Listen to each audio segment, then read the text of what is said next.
Sebelumnya, Assalamualaikum warahmatullahi wabarakatuh.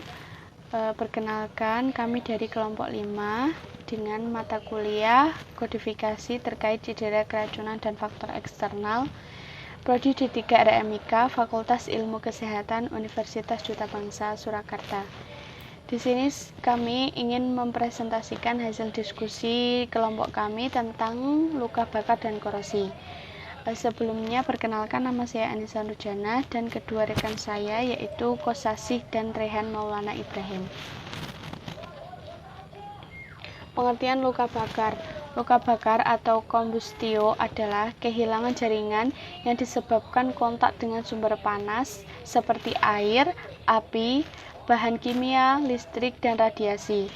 Luka bakar akan mengakibatkan tidak hanya kerusakan kulit tetapi juga mempengaruhi seluruh sistem tubuh. Yang kedua ada anatomi kulit. Kulit merupakan organ tubuh paling luar dan membatasi bagian dalam tubuh dari lingkungan luar. Luas kulit orang dewasa itu sekitar 1,5 meter persegi dan beratnya sekitar 15% dari berat badan secara keseluruhan. Pembagian kulit secara garis besar terdiri dari 3 bagian, yang pertama yaitu lapisan epidermis. Lapisan epidermis terdiri atas lapisan basal atau stratum germinativum, terus lapisan malpighi, stratum spinos, dan lapisan granular atau stratum granulosum. Terus yang kedua ada lapisan dermis. Lapisan dermis ini merupakan lapisan kulit yang berada di bawah epidermis, dan lapisan dermis merupakan lapisan kulit yang paling tebal. Terus lapisan yang ketiga yaitu lapisan hipodermis atau subkutan. Lapisan hipodermis merupakan lapisan kulit yang terdalam. Lapisan ini terutamanya adalah jaringan adipose yang memberikan bantalan antara lapisan kulit dan struktur internal seperti otot dan tulang. Yang ketiga yaitu ada etiologi luka bakar. Etiologi luka bakar kombustio dapat disebabkan oleh paparan api, baik secara langsung maupun tidak langsung.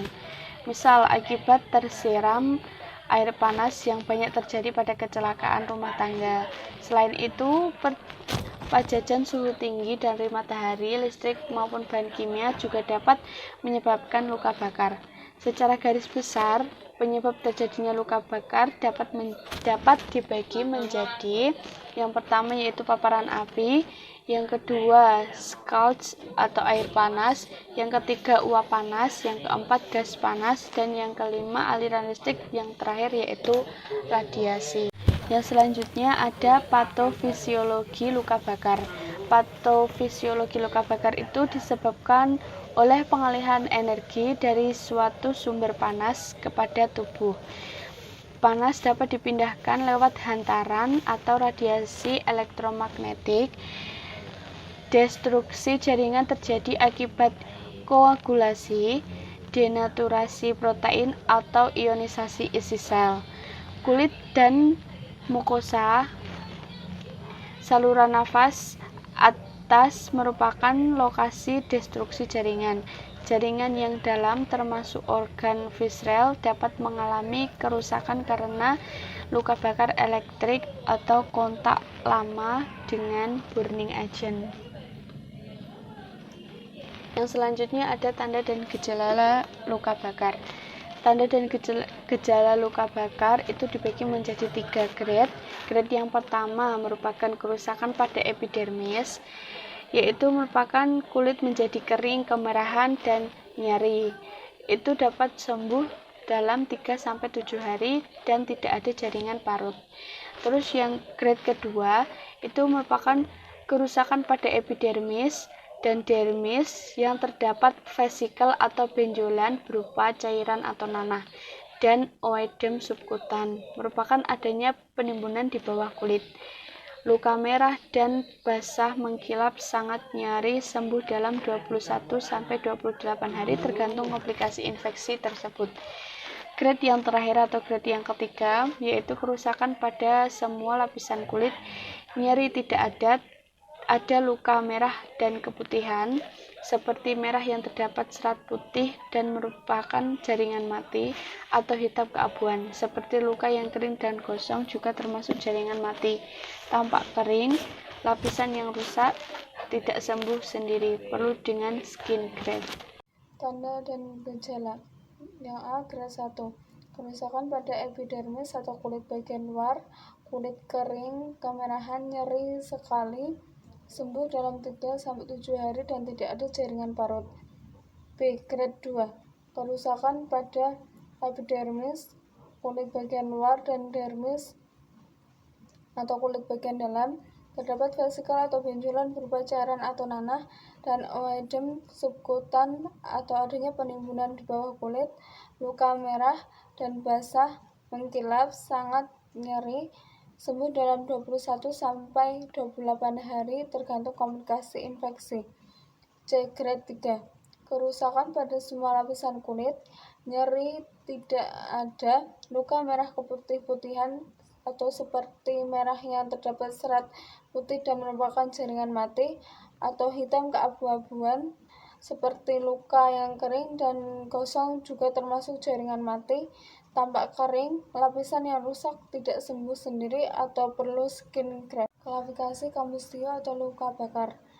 Yang pertama berdasarkan penyebab, yaitu terdiri dari 1. Luka bakar karena api, kedua luka bakar karena air panas, yang ketiga luka bakar karena bahan kimia, yang keempat luka bakar karena listrik, yang kelima luka bakar karena radiasi, dan yang keenam luka bakar karena suhu rendah. Yang kedua, berdasarkan kedalaman luka bakar, yang pertama luka bakar derajat 1, yang kedua luka bakar derajat 2, dan yang ketiga luka bakar derajat 3. Berdasarkan tingkat keseriusan luka, yang pertama luka bakar ringan, yang kedua luka bakar sedang, dan ketiga luka bakar berat. Berdasarkan luas permukaan tubuh yang terbakar, yang pertama Wallace Rule of 9 atau adult, yang kedua Rule of 9 atau child, dan yang ketiga yaitu Rule of 9 atau infant. Pemeriksaan penunjang pada luka bakar, yaitu pemeriksaan laboratorium meliputi Hb, HMT, gula darah, natrium dan elektrolit, ureum, kreatinin, protein, urin lengkap, AGD atau PO2 dan PCO2, pemeriksaan radiologi, fototorak, EKG, CVP untuk mengetahui tekanan vena sentral. Penata laksanaan luka bakar, yaitu yang pertama resusitasi airway breathing circulation, yaitu pernafasan udara panas menjadi mukosa rusak, lalu oedem menjadi obstruksi. Efek toksik dari asap, yaitu HCN, NO2, HCl, bensin menjadi iritasi, lalu bronkokonstriksi menjadi obstruksi dan menjadi nafas.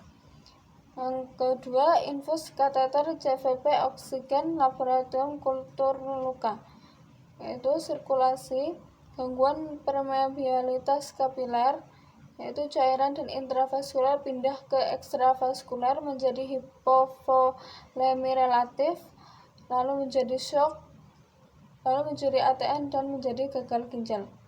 Yang ketiga yaitu resusitasi cairan menjadi Baxter, yaitu analgetik kuat atau morfin, petidin, dan antasida kalau perlu. Yang kedua yaitu monitor urin dan CVV. Yang pertama sulfadiazin tebal, yang kedua tutup kasa tebal, dan yang ketiga evaluasi 5-7 hari kecuali balutan kotor. Topikal dan tutup luka, atau cuci luka dengan Savlon NaCl 0,9%, 1:30 plus, dan buang jaringan nekrotik. Yang kedua Tule, obat yang Yang ke F yaitu obat-obatan. Yang pertama antibiotika, yaitu tidak diberikan bila pasien datang kurang dari 6 jam setelah kejadian. Yang kedua, bila perlu diberikan antibiotika sesuai dengan pola kuman dan sesuai hasil komplikasi dari luka bakar, yaitu contohnya Curting ulcer atau dekubitus. 2. Sepsis. Yang ketiga pneumonia. Keempat gagal ginjal akut. Kelima deformitas. Dan keenam kontraktur dan hipertrofi jaringan parut. Komplikasi yang lebih jarang terjadi adalah edema parut akibat sindrom gawat panas akut atau ARDS, akut respiratory distress syndrome yang menyerang sepsis garam negatif. Sindrom ini diakibatkan oleh kerusakan kapiler paru dan kebocoran cairan ke dalam ruang interstisial paru. Kehilangan kemampuan mengembang dan gangguan oksigen merupakan akibat dari insufisiensi paru dalam hubungannya dengan sepsis sistemik, menurut Wong 2008. Di sini saya akan melanjutkan presentasi dari teman saya. B. Konsep dasar medis luka atau trauma zat korosif. 1. Pengertian korosif. Kata korosif berasal dari kata dalam bahasa Latin corroder yang berarti menggerogoti. Maksudnya bahwa zat ini mampu menggerogoti daging atau bahan lain. Korosif mengacu pada apapun zat kimia yang mampu melakukan struktur benda target. Zat ini dapat bersifat asam, oksidator atau basa. Saat zat ini diteteskan pada permukaan tersebut akan menyusut. Bahkan kerusakan ini mampu diciptakan hanya dalam beberapa menit. Misalnya saat asam klorida pekat mengenai kulit atau bahkan perlahan-lahan seperti besi jembatan yang karatan. 2. Klasifikasi zat kimia korosif. A. Jenis-jenis umum zat kimia korosif. 1. Asam. 2. Basa. 3. Agen pendehidrasi. 4. Strong oxidizer as concentrated hydrogen peroxide. 5.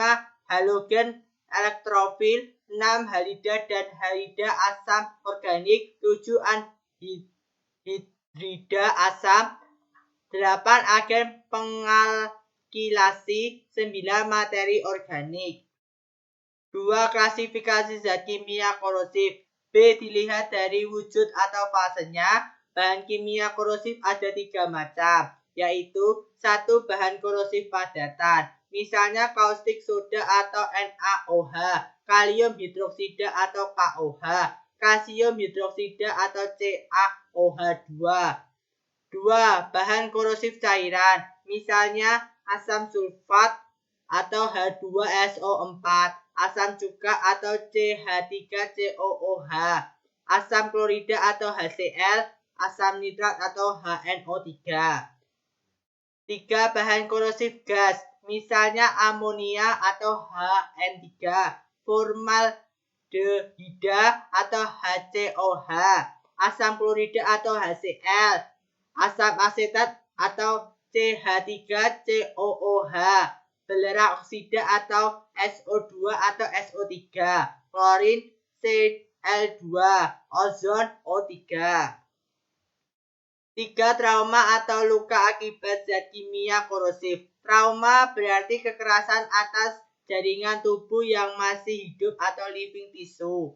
Kekerasan yang mengenai tubuh seseorang dapat menimbulkan efek fisik yang berupa luka-luka. Luka adalah suatu keadaan di mana terputusnya kontinuitas jaringan tubuh yang disebabkan oleh trauma. Zat korosif adalah zat unsur yang dapat menyebabkan kerusakan pada bagian tubuh jika tubuh terkena zat tersebut akibat koagulasi protoplasma, pengendapan dan penguraian protein serta penyerapan air. Luka akibat zat korosif dapat diartikan sebagai perubahan kulit lokal atau generalisata toksik akut atau kronik atau degeneratif, bukan alergi yang disebabkan oleh bahan kimia yang bersifat korosif. Luka akibat zat kimia disebut luka ETSA. Bahan-bahan kimia yang bersifat korosif dapat menyebabkan luka bakar di mana gambaran luka bakar tersebut mempunyai ciri yang khusus sesuai dengan bahan kimia yang mengenai tubuh, dalam hal ini kulit atau pada mukosa selaput lendir. 4. Penata laksanaan luka akibat zat kimia korosif. A. Pencegahan terkena zat kimia korosif. 1. Mengenakan alat pelindung diri seperti sarung tangan, celemek atau asam, kacamata atau pelindung wajah atau sepatu keselamatan diwajibkan saat menggunakan zat tersebut. Penggunaannya harus membaca lembar data keselamatan terkait rekomendasi tertentu terkait zat korosif tersebut. 2. Bahan-bahannya pun harus diperhatikan, misalnya meski sarung tangan maupun celemek dapat dibuat dan elastomer yang tahan bahan kimia seperti karet nitril, neoprena, atau karet butil, bahan-bahannya memiliki ketahanan yang berbeda terhadap korosi dan tidak dapat diganti. B. Penanganan luka akibat zat kimia korosif. 1. Pertama, jauhkan bahan kimia yang menyebabkan luka bakar. 2. Bilas bagian yang kena luka bakar di bawah air mengalir selama 10-20 menit atau jangan terlalu sebentar. Jika bahan kimia bersentuhan dengan mata, bilas mata terus-terusan selama minimal 20 menit sebelum mencari perawatan darurat selanjutnya. Segera membilas area yang terluka dengan banyak air, sangat penting untuk melarutkan zat kimia yang menempel. 3. Lepaskan pakaian atau perhiasan atau kain yang terkontaminasi bahan kimia di tubuh. Lepaskan tubuh dengan hati-hati, jangan sampai bahan kimia ini menempel area tubuh lainnya yang tidak terpapar zat kimia atau pada orang lain. Untuk menjaga kondisi luka agar tidak semakin parah, bungkus area yang terbakar dengan perban atau lap besi secara longgar. Jika luka bakar tidak terlalu dalam, Anda bisa menggunakan pereda nyeri seperti ibuprofen atau paracetamol atau acetaminophen. Jika luka tersebut sangat berat, tunggu petugas medis datang untuk melakukan tindakan selanjutnya atau segera ke IGD terdekat. Sekian dari kelompok kami, kurang lebihnya mohon maaf sebesar-besarnya. Akhirul kalam, wassalamualaikum warahmatullahi wabarakatuh.